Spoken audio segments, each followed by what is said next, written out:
guys, welcome back to my channel. I'm Joy by name. Thank you very much for stopping by. In today's video, I'll be showing you all how I season and fry my chicken the healthy way. So shall we? Let's get right into it.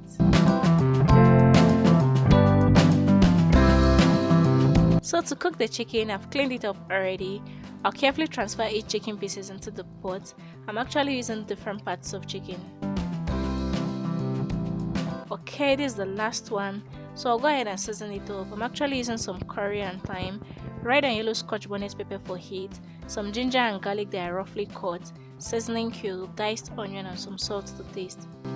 You can choose to also use any other seasoning of your choice. So just go ahead and mix everything together in order to make sure that each chicken pieces is properly coated with the ingredients. Okay, it's all done.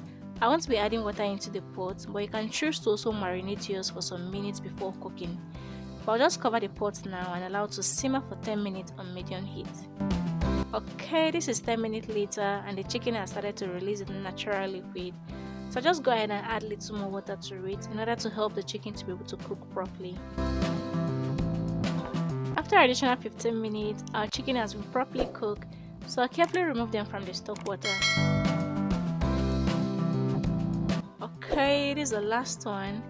For the stock water, I'll just go ahead and strain it through this fine sieve. This will enable us to achieve a clear stock water that is free from the ingredients we use in cooking the meat. You can choose to use this stock water to cook any meal of your choice, or probably just store it in the freezer and use it whenever you want to. So to fry the chicken, I'll heat up some palm oil in my pot on medium heat. It's actually a healthy oil that's free from cholesterol and trans fats, and it's actually good for everyone. Okay, our oil is hot enough, so I'll be adding little onion to it just for flavor building. Then transfer the cooked chicken one after the other into the pot, but I'll just make sure not to overcrowd the pot. Once the chicken is fried on one side, I'll be turning it just for the other side to also fry as well. This should take about 5 minutes on each side. Okay, our chicken is perfectly fried now, so just go ahead and remove it off from the heat, then place it in a plate lined with paper towel in order to absorb the excess oil from it. Then I'll be repeating the same process with the remaining chicken pieces. You can also choose to use a pan for frying, just any one of your choice.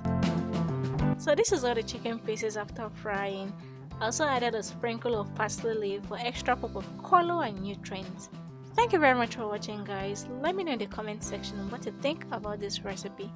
Please, just before you go, kindly subscribe to the channel if you haven't. Like and share it with your friends and loved ones. See you next time with another amazing recipe. Do remember to always eat healthy and stay healthy. Bye bye.